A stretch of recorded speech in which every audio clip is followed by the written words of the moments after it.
Yeah. So let's say this is your database. This is your middleware. We are just trying to understand a simple web application again. If you are from Oracle background, you will have a listener here. If there is a connection request, the connection request first goes to your listener from your middleware. Listener does that all the authentication process. If the authentication is successful, it will create another process called server process. And now server process is assigned to your client process.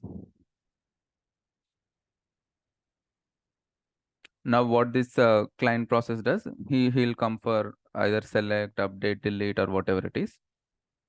He'll ask the server process to process the request. Let us say it is a select statement.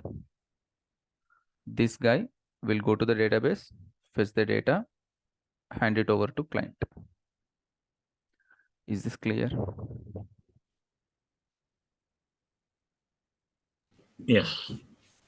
Now here you call that as listener, sorry, postmaster. And you call this as user backend process.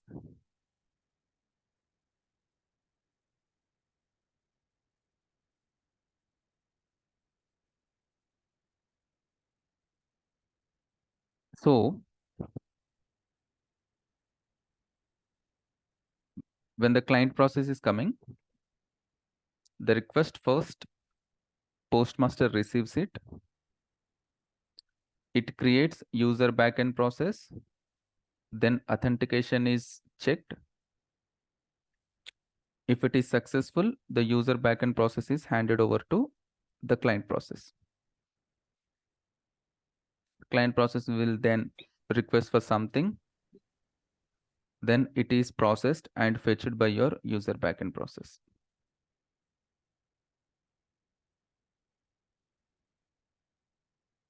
I'll come here.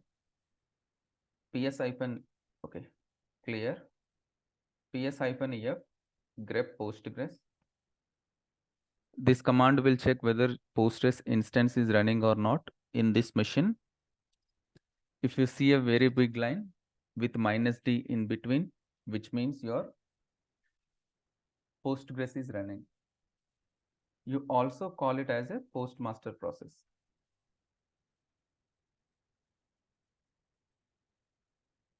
The activities of a postmaster process: connection establishment,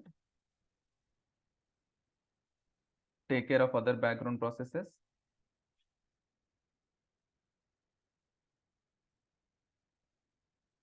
third, instance recovery. The actual instance recovery is done by your recovery process, but yeah. So these are the three activities of your postmaster process. What I'll do,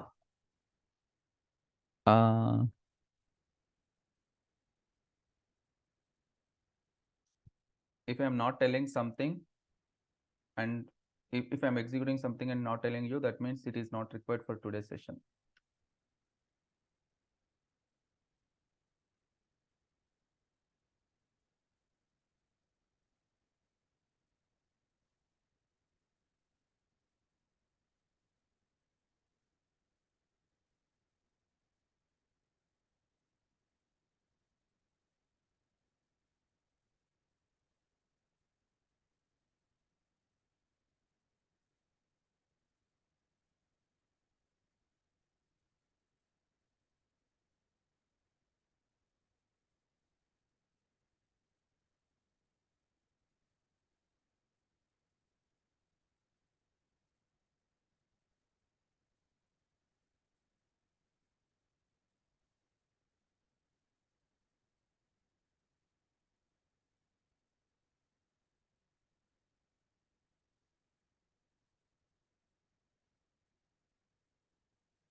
grep Postgres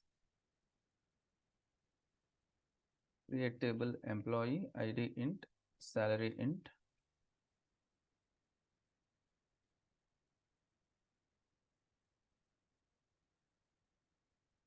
Right.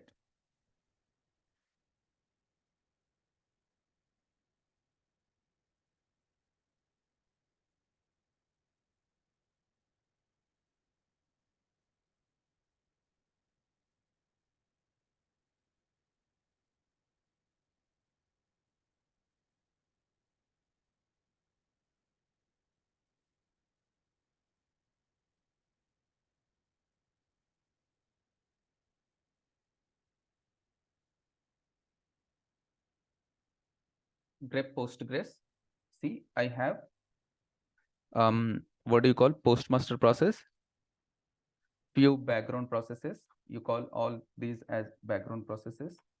Now I'll try to establish a connection. PSQL -u username -d database name. I'm trying to connect to Postgres database as a Postgres user. You will get these two by default when you install Postgres. Enter. I've connected. Now I'll come here. There is a new process that got created.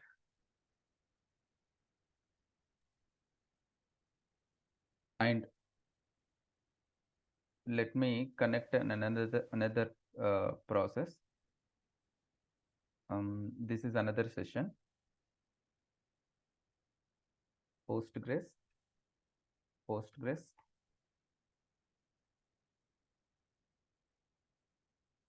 So this is 1 and this is 2.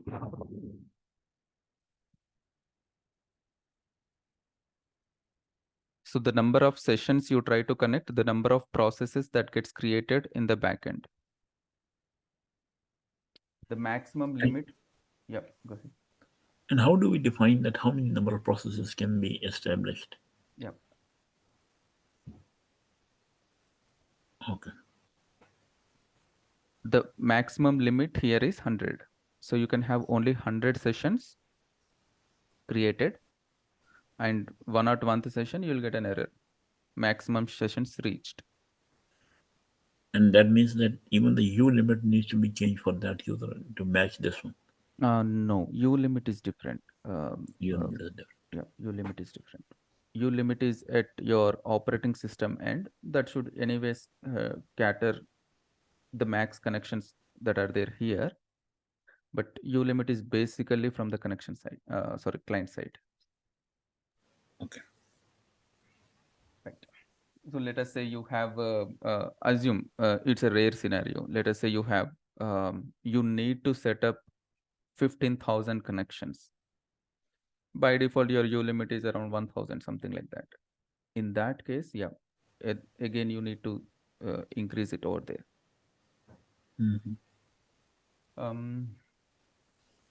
That's it. Now Yeah, what I'll Kunal, quick question. So, for example, if we have two databases there, I mean, we created two databases in the PostgreSQL. So this max connection reflects to the those two databases, or can we segregate the, I mean, can we split this max connection process on the database wise also? yeah, by default, this is at instance level. So no matter how many databases you have in that instance, all should cumulative cannot exceed this 100. Okay. Right? But you can define the maximum limit per database level. Okay. If you want, you can do that. Okay. Okay. So there is an option. There is an option like this database cannot exceed this much amount of connections. You can do that. Okay. Okay. Yeah. Thank you. To this, I mean, extension of this question is like in one instance of Postgres, we can have multiple databases.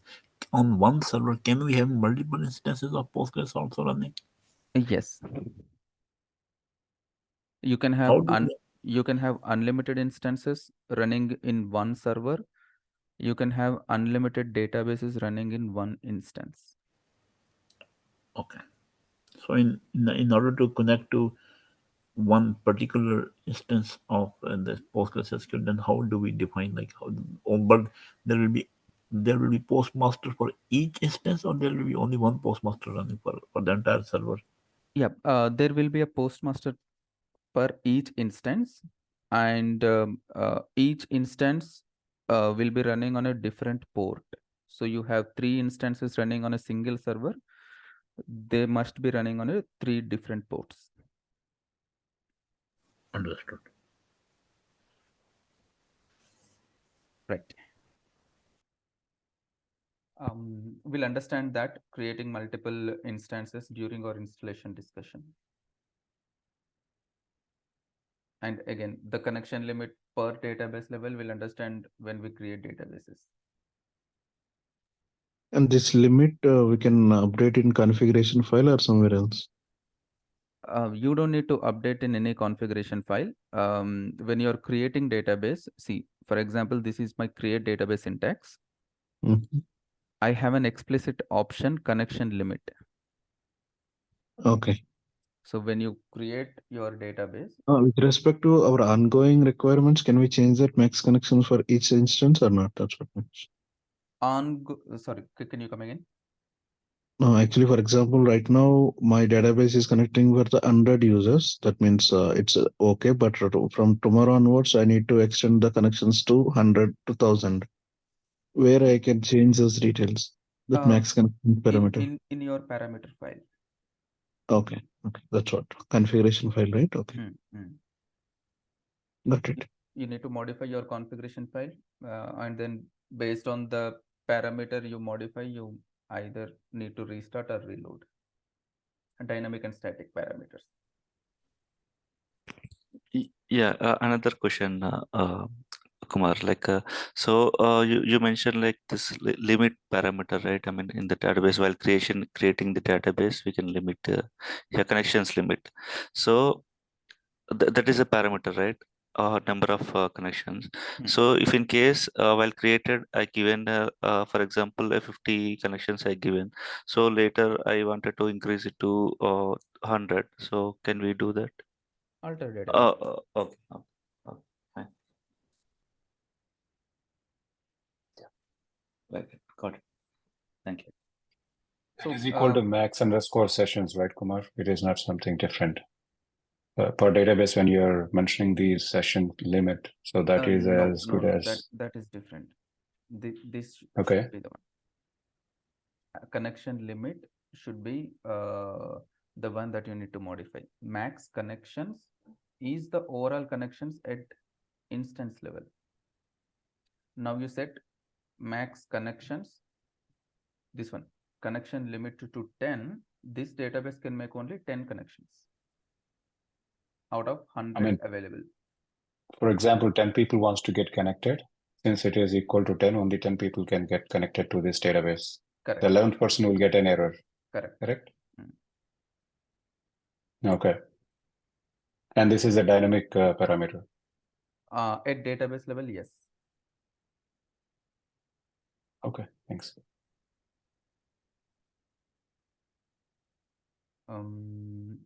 So I have 2 sessions created. This is 1, this is 2. Now what I'll do, I'll try to execute some statement, select star from employee. To simulate a long running query, I have a function called pgsleep for 10 seconds. Enter. Now come here and see,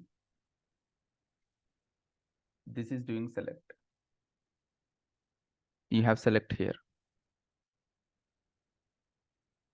Now, since I got my result, it should come to idle. Let me try again. It's select.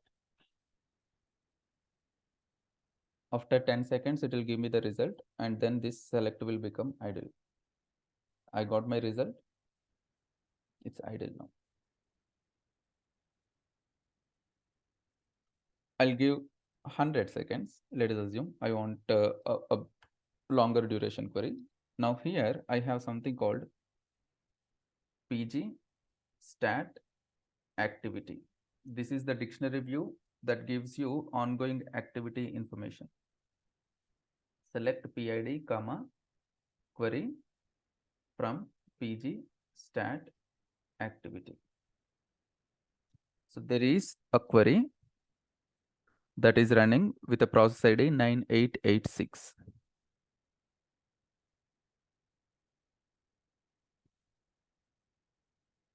Where is that? Select 9886.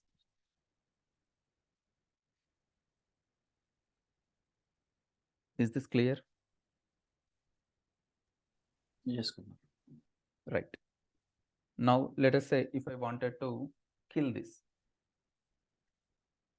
Select PG, cancel backend of your process ID. Cancel the statement due to user request. I can run it again.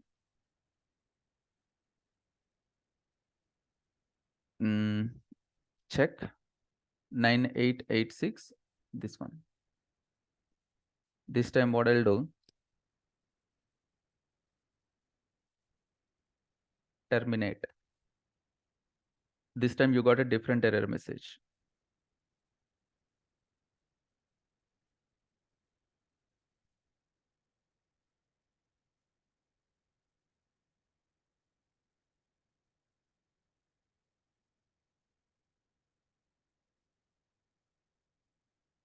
When I cancelled it, canceling statement due to user request.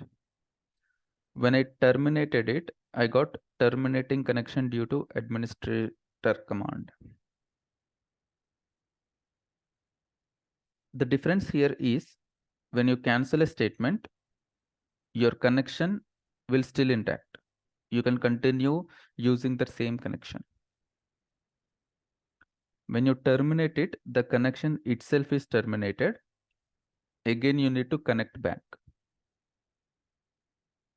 So cancel means only you are canceling the execution of select statement, right? That's it. Correct. The session remains same. It will turn down to idle. So you can reuse that session, like it will reinitiate the session again. Yes. So in real term cases, both doesn't have much difference. So you can happily use either terminate or cancel. It's up to you. So if we issue the terminate, then the user session which is created on the server should gone. Correct. Okay. But in the cancel, the session still remain active, and you can see still PS-MySQL, Postgres. You will be able to see the session. Correct. I see. Makes sense. And termination is straightforward. It will not roll back anything. Just in case if you're doing some operation and you said you canceled it, so will that do any rollback? Postgres doesn't have any rollback kind of stuff. It is simply cancels it. There is something called MVCC. Postgres follows MVCC architecture. Can you hear me? Yes. Yeah, PostgreSQL follows MVCC, which we'll understand tomorrow. This MVCC process doesn't need you to roll back your ongoing operation. Let us say you're doing a very big update. You're doing millions of rows change. Let us say you initiated update statement. It has run for over 40 minutes. Then you decided this is not going to work. Let me cancel it. You cancel it within a second. Everything is back to normal. There is no concept of rollback here. Okay. So can you again, don't mind, can you repeat the difference between termination and cancellation? Both are same. As I said, it has nothing to do with your ongoing operation. When you cancel it, this entire only that particular statement is gone. Okay. You can still continue with your next activity. Now let's see when I select it again. When you terminate it, it means that session itself is gone. So we'll get a new PID, right? That's it.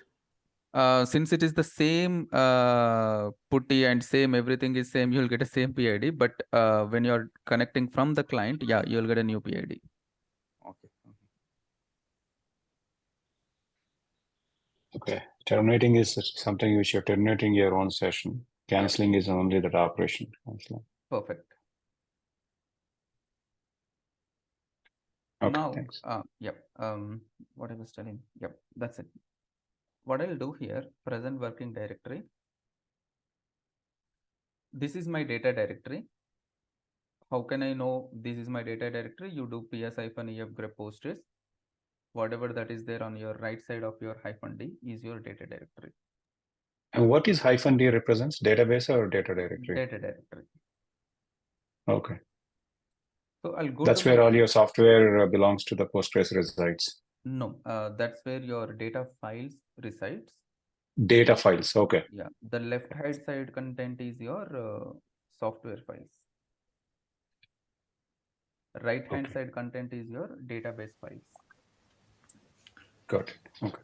Kumar, one another, it may be a stupid question. Can we have multiple versions of Postgres running on the same server? For example, here you are running 15. Maybe on the same server there may be 13 or 16 running also. So can we have multiple versions of Postgres running on the same server? Yes. Yes, you can have the same sense.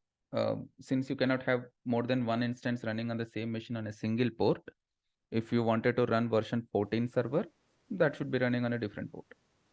Okay, got it. Thank you. Right. So in this location, there is a file called postgresql.conf. Where it is? Yeah, this one. I'll open this file. There is something called log_connections. Another one is log disconnections. The third one is log duration. I'm enabling them.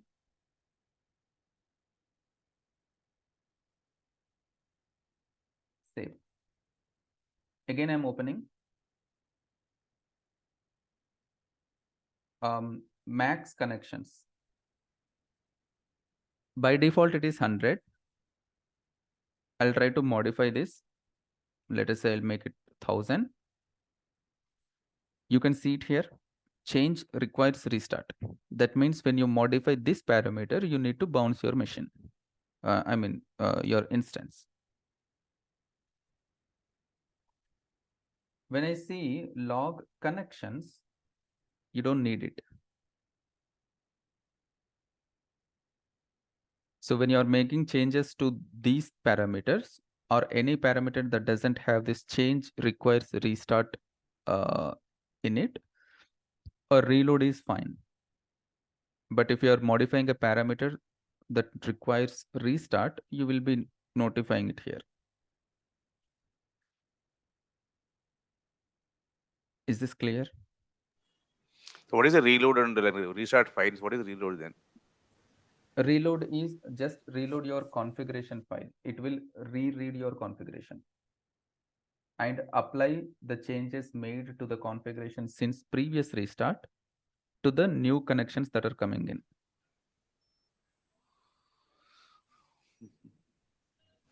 Any existing sessions which are connected, It will not affect. Any new connections will see the new configuration file parameters and will start working. Okay, good. Thank you. Yeah. So it will read your entire configuration. Let us say, I don't know how many of you are from Oracle background. Let us say I've connected show work mem. This is the memory that is used for sorting. Let us assume currently it is 4 MB. Now I'll do some select star from employee. Select star from employee, order by whatever salary. This session will use 4 MB. Now open another session, modify your workmem parameter, you reload. The next session that is getting connected will use the modified value of workmem. This session will still continue using 4 MB. That's the only difference. Unity says scope equal to memory, right? That's it. Scope equal to memory. No. What Scope is is the equal other to one? memory required. Scope is equal to both. Scope equal So to if you both. say scope is equal to memory, that is static. You need to bounce your database. No, Then- if it's scope equal to both, I think it requires a restart, right? But in memory, it changes. No, opposite. It's opposite. When you say both, it doesn't require it. But if you say memory, you have to bounce your database to take that, whatever changes you made. Scope equal to parameter file, then we need the bounce. Scope equal to SP file usually gives right in the Oracle. So that requires the bounce, not the memory. You have three things. I recollect as I recollect. You have scope equal to both, scope equal to memory, and scope equal to SP SP file. Yes. SP file needs a restart. Right. SP file needs a restart bounce. Okay. Just ignore all those things. A blind rule is if you are modifying a parameter that is something related to your shared memory or your CPU, that needs restart. If you are doing a change that is related to PGA or your hard disk, doesn't need restart. That's a blind rule. Here, yeah, you don't need to understand all that stuff. It is clear. It clearly says change requires restart. Since I'm changing shared memory, it needs restart. This is your local memory. It doesn't need it. Or if you are changing something related to hard disk, doesn't need it. But if you are changing something related to process, what do you call? Max parallel workers, something like that. You need it. We'll understand what are the different ways that we can see which parameter needs restart and which doesn't need, probably after 4 or 5 days. So as of now, you just try to understand if there is something called change requires restart here, I need to restart. If it is not, I don't need to restart. Simple. Now what I'll do, I'll go up.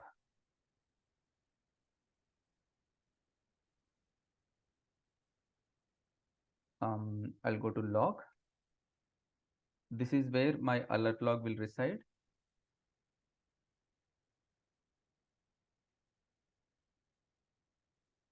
Reload my configuration file, pg reload conf.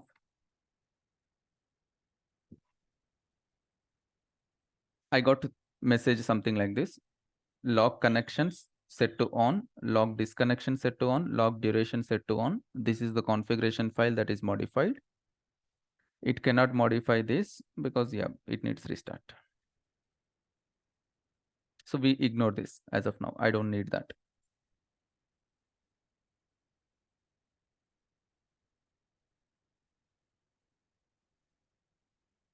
I'll try to connect. You got a message: connection received and connection authorized. Connect again. For this, you have another connection received, connection authorized. You disconnect, disconnected. So if you want to see connection received and disconnected messages, you need to enable those three parameters. In PostgreSQL.conf file, log connections, log disconnections, log duration. Duration of your statement.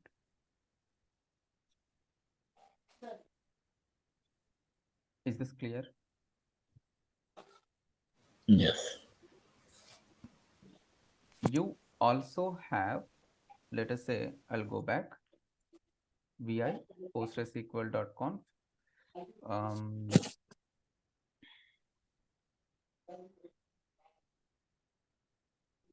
Two more parameters.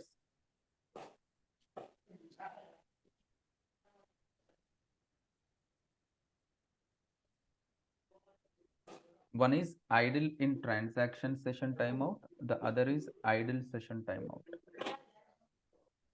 These two will cancel the ongoing session if it meets this. Let us say if I give 10 seconds, if I give 10 seconds, if a session is idle for this much amount of time, you can kill it. I mean, Postgres automatically kills it. For example, I'll come here. I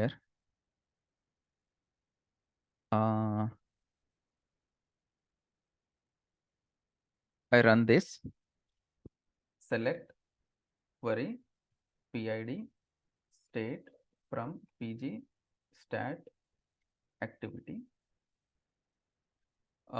There is one idle session, whatever it is.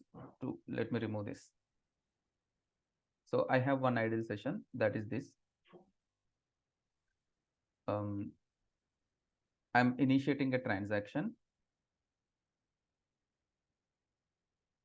It is now in idle in transaction mode. That means you have an ongoing transaction. This one. Update employee, set salary equal to 200, where ID equals to 1. I've modified something, but I have not committed. It is in idle in transaction. My update statement. So if I leave this session for 10 seconds, let us assume, and I have idle in transaction session timeout is 10 seconds, that session gets killed. Not recommended to modify this parameter. Instead, if you see so many idle in transaction sessions in your production environment, you talk to your developer that there is something wrong with the application. Generally, you'll get idle in transaction wait events when you have multiple operations in a single transaction and you have a lot of time in between those operations. Sometimes a single transaction needs multiple updates. You update one table, then go to second table, you update it, then your transaction is complete. In those cases, sometimes after applying the first change, before applying the second change, you might have some other busy work with your application. You here, in the sense, your application might be doing some other thing. Any question here? No, can you repeat that last statement you said? Like, Let us say, begin. For example, this is not a real-time use case. I'm just imagining. I'm just imagining you are booking air flight ticket, whatever it is. So when you book ticket, two things should happen. One, your seats should be reserved.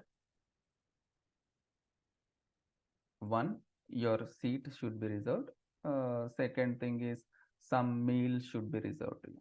Let us assume -1 here. Assume it. You'll get some free meal, something like that, right? In the flight. So two updates should happen when you book a ticket. The first update is completed successfully. There is some problem with the second update. It is not happening. In that case, your session will be in idle in transaction mode.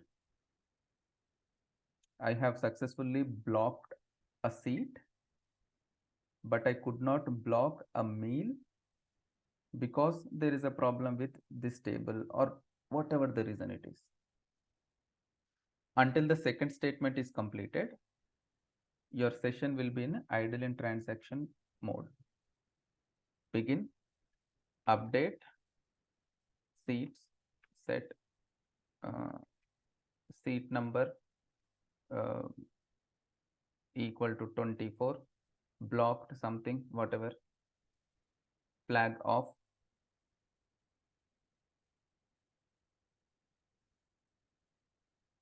What is this? State of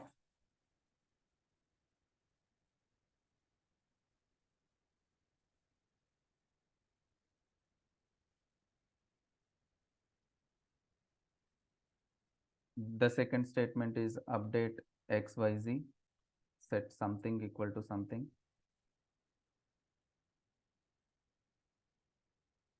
This completes your transaction. This is completed. This is ongoing.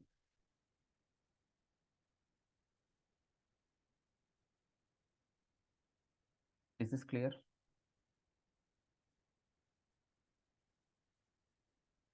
In this Yes. in this case, you will get this.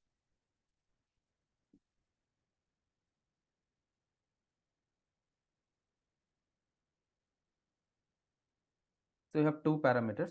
One is this, one is this. Don't use this, use this. It is simple, idle. If your session is idle, you kill it.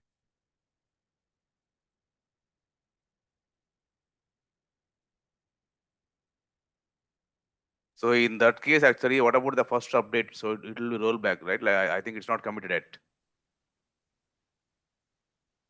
Correct.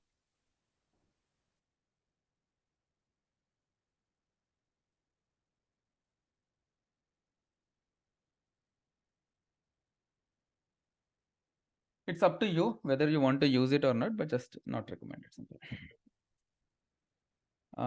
What else?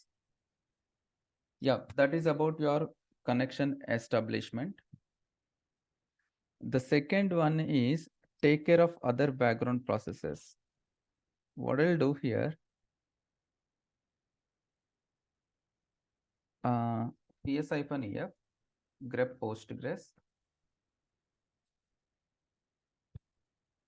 I have one idle in transaction. Now let me commit. I have one idle.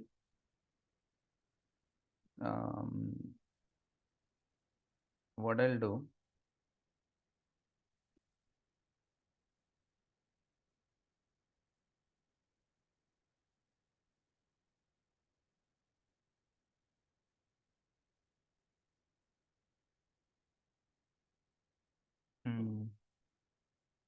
I'll connect again. So I have two sessions. This is another one. See here.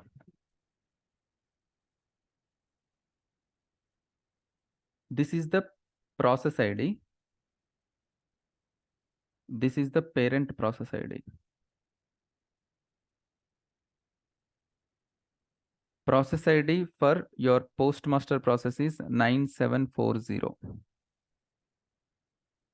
which is your parent process ID for all your other background processes and your user backend process as well, which confirms that your user backend process is actually created by your postmaster. Is this clear? Yes. Now what I'll do,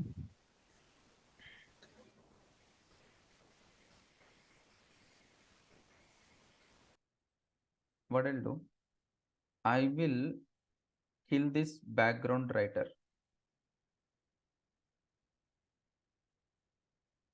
ps-ef grep postgres. Your background writer got created again.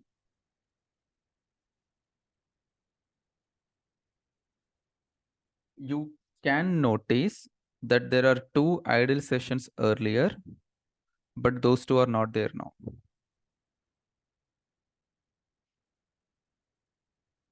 Again, what I'll do, I'll connect PSQL. I have two idle sessions. Begin, update employee, set salary equal to 500. So I have one ongoing transaction, the other is idle. One is idle in transaction, the other is idle. Let me try to kill this idle. I'm killing my idle session. Enter. Let me try to do this. What it said?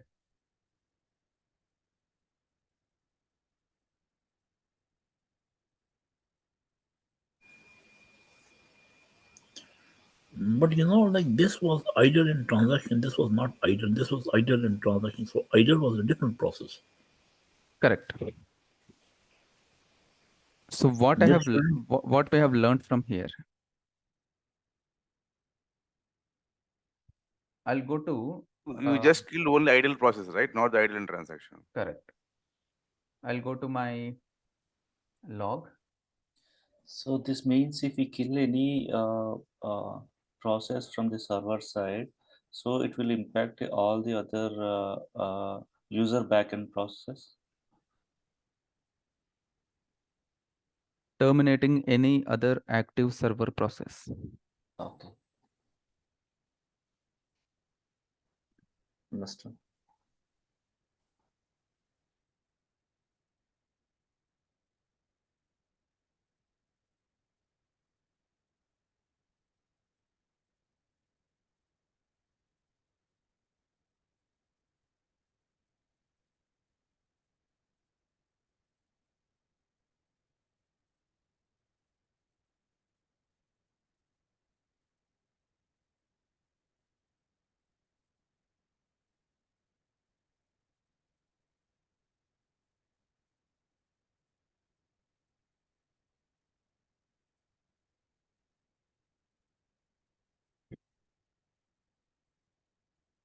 Never kill using kills command in Postgres. Never ever use this kill -9. Sometimes your kill -9 may lead you to do incomplete recovery. You have to restore your backup, apply archive logs. You may reach that level when you do kill -9 for any of your sessions. It not only kills that idle session, it literally restarts your machine. When it is restarting your machine, see, this is not scary, but see,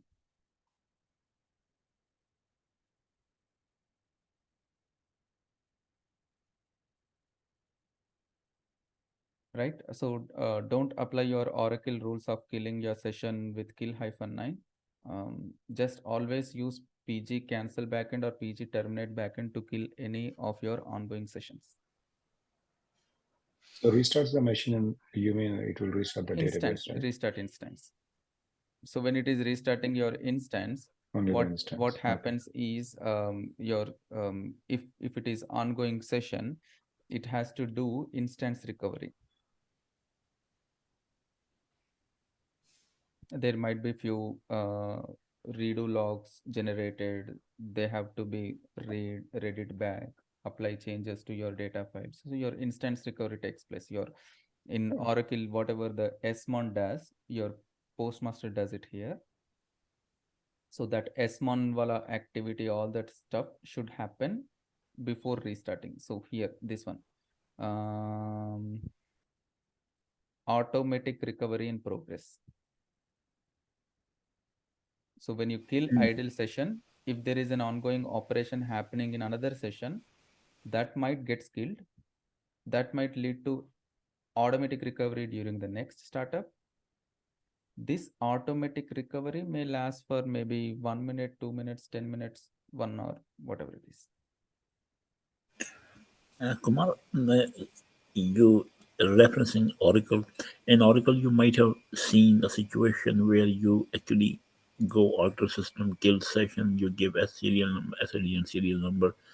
And if you look at the $V session, it says marked for kill.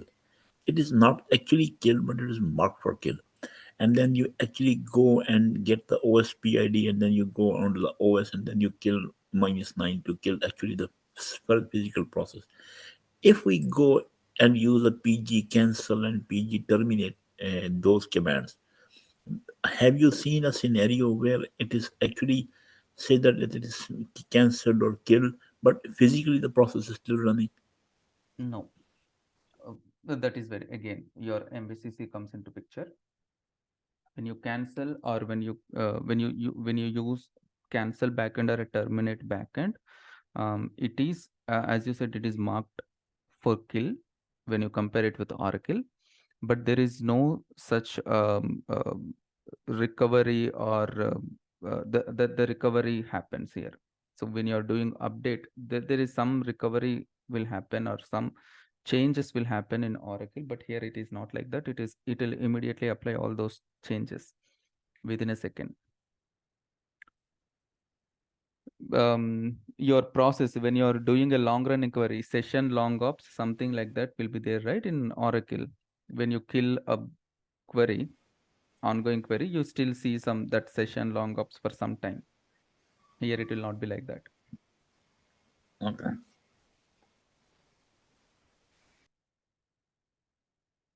You understood? So to answer your question, yes, when you're doing update statement, when you use PG cancel backend, the PID goes off immediately.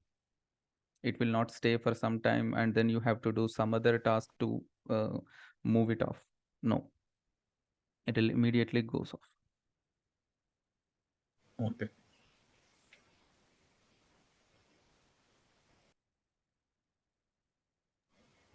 Yep.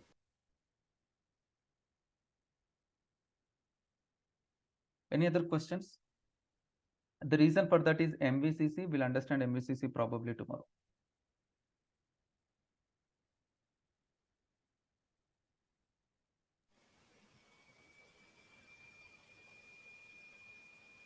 So we will have access with this recording this evening? You will get access to this. You talk to AKS. Look up to what? AKS team, the one Oh, okay. who sent you this link. Okay. Yeah, it may be delayed by a day or two. Don't worry, it will be there. I joined late, so that's why. Okay. Mm-hmm. And come on, I mean, one option is to have a VM, but the other option is we can install it on Windows also, like in our laptop. Not recommended. Yeah. Yeah, literally not recommended, because Windows is completely different. I have my Postgres running on my Windows, but yeah, industry uses Linux a lot, right? Where is services? This Right. is always confusing. I don't know where it is.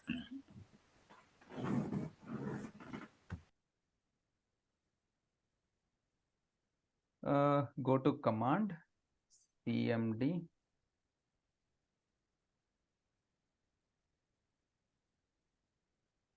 PSQL, not there. Huh? How come?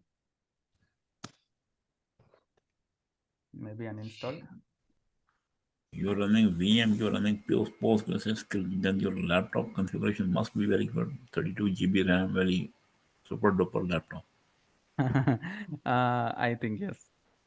32 GB RAM, 16 GB RAM maybe. 16 GB. Where can we see that? My computer, right?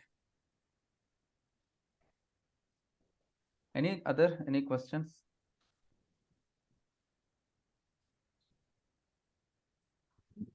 What the actual classes will be commenced from when?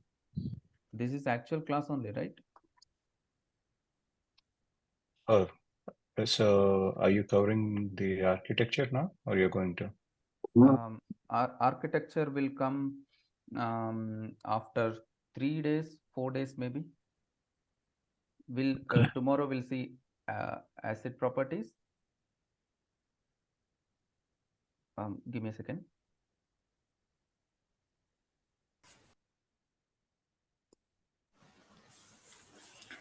Yep, tomorrow we'll see acid properties, and then the installation, then comes the architecture.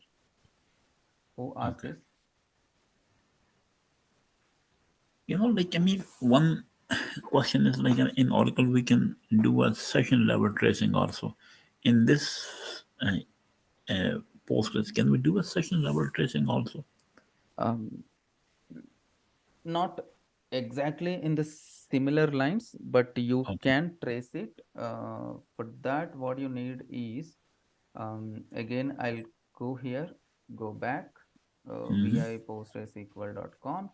There is something called log min messages. Mhm. Here you need to choose debug. Mhm. When you choose debug, it will do tracing. Yeah. Into your alert log only. There is no separate trace files here into the same file that your alert log is going. From your past 1 hour, I am seeing that there is only single point of knocking. Like, and then you always go to postgres.com, sql.com. In Oracle, we have SP file, we have listener.oro file, sql.oro file, tnsname.oro file. But here it seems that everything is just in Postgres We are SQL.com. still we are still in day one. This is this is your SP file. This is your P file. So what I'm currently doing is I'm modifying my P file. I'm not modifying my SP file. So this is your SP file, your P file, your SQLnet.ora file. Okay. This is your SQLnet.ora. Okay. Excuse me, are you in the Oracle DBA too? I was, yes. I have something I have to ask you about Oracle, but I don't know if I can ask it now. You can ask, but I'm not sure whether I can tell it or not because it was long back. Maybe somebody else in the class can answer if they are some Oracle DBA. Yeah, Like, you can. I can ask. You can ask if it is 1 minute or 2 minutes, they'll reply. Otherwise, you talk to them offline. Okay. If you, let's say on the PDB database, you create a restore point on the PDB. Can you restore that database connecting to the container, or how can you restore that database to that restore point? I'm not sure, man. Uh, Anyone with the CDB and PDB or CDB now? Can Yeah, you for repeat sure. that question? okay, let's say you create a restore point on the PDB, Okay. and you want to restore the database to that restore point. How can you do that? How can you restore the database to that restore using that restore Oh, point? we created a restore point at PDB level, and you would like to go restore it once you've done whatever the other task you completed. That's what your question is, right? Yes. Okay. So definitely I can answer this, but let's continue the session. I can ping you, or I can tell you this one. Okay, and your name is My name is Kranti. Kanti. Okay, Kanti. Okay. All right.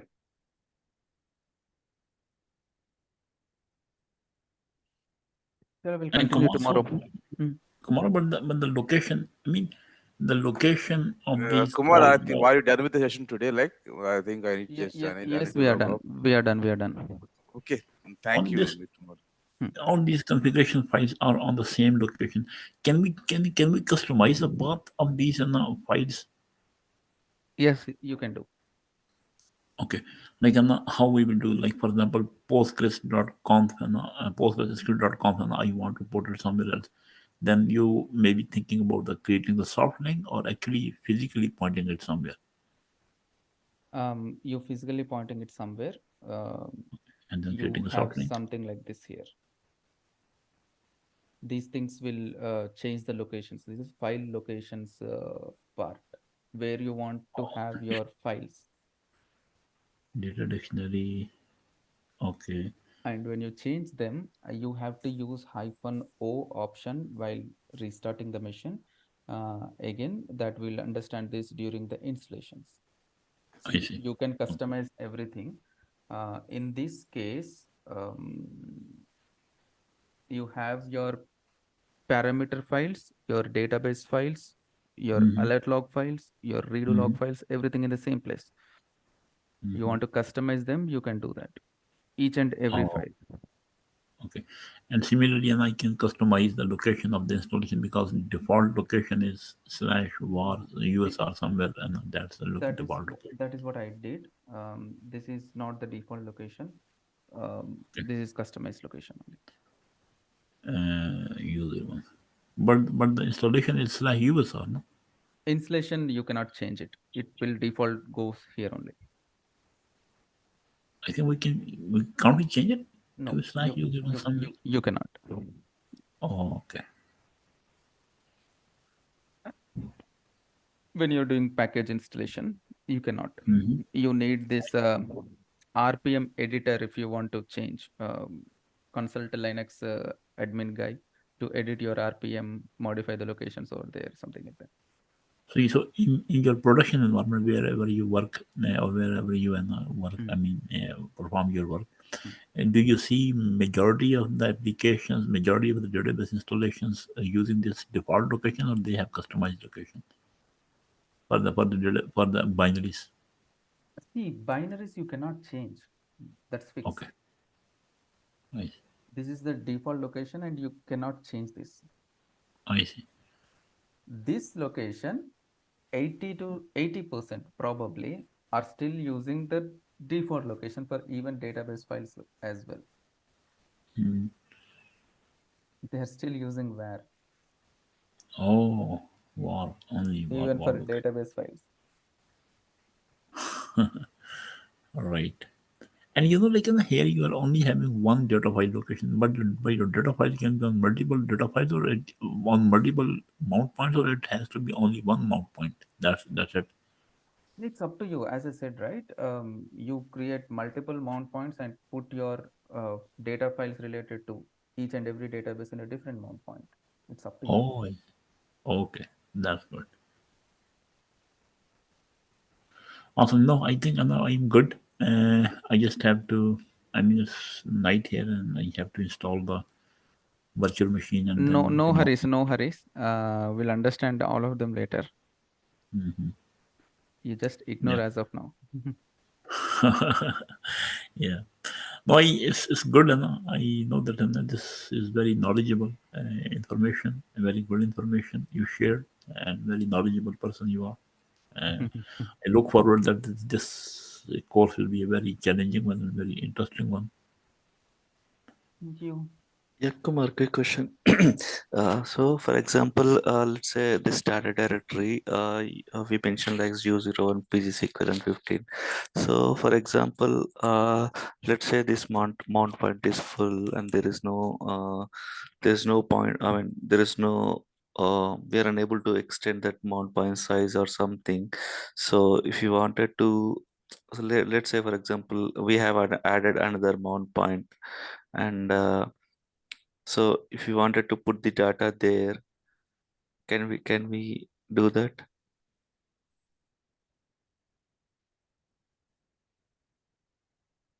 Okay, okay. Let us assume Mm-hmm.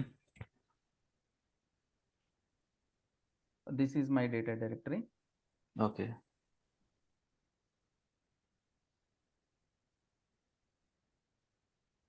Okay.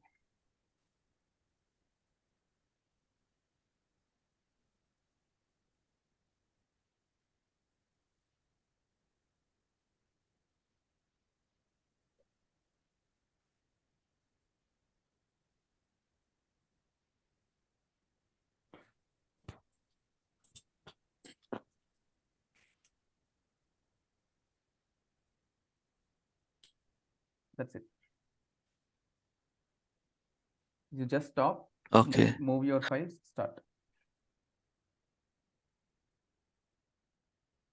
No, but here, Kumar, you move the files. For example, Yeah. you want your databases, like in case of Oracle, we are having multiple mount points. For example, 2 table spaces we put on U01, 2 table spaces we put on U02, like so on.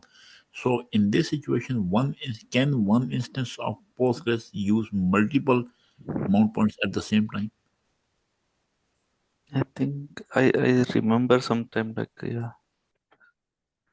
Okay. Can we do with the table space this thing? So you have to move your table from one table space to another table space. The second table space should be created in some other location. Let us say what I'll do, make directory -p U02 ABC, create table space, table space name, location. This is my location. Now, Okay. whatever the table that is there in your default mount point, which is in your data directory, that is U01 PGSQL 15, you move those tables to this location. Alter table name, move table space to custom table space. Okay, that requires downtime, right, Kumar? So, Go ahead. Yeah, like in similar question, like one table space. I mean, for example, if we want to add one data file from U03 mount point, we cannot. It has to grow one single. Wait. It is too early to discuss all these things. Okay. The reason is simple. Postgres table space is not as same as your Oracle table space. This is like create directory. Your Postgres table space is like creating directory in your Oracle. okay. So your table space doesn't hold data files, or data files doesn't hold table space, expand, shrink, nothing like that. It is just a folder. U02 ABC is a folder where you put your data files. In Postgres, a single table can have multiple data files. You got it? It is not like multiple data files holding, a single data file holding multiple table spaces and you can auto grow all that stuff. No, here it is not like that. Your data file size is fixed, 1 GB in Postgres. You cannot extend it. It is fixed. How much? 1 GB. GB? Yeah, 1 GB. We cannot grow beyond 1 GB, and then it has to get another. If your table size is 2 GB, you will have 2 data files for that table. Okay. And if, for example, if the table is in 100 of GBs, then we have 100 data so files. many. Oh, I see. Okay.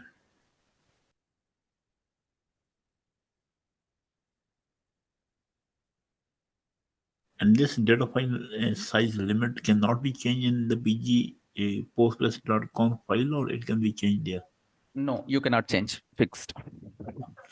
Okay.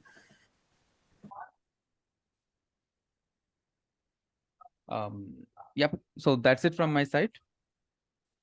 Yeah, thank you, Kumar. Chalo. Thank you very much. Appreciate it.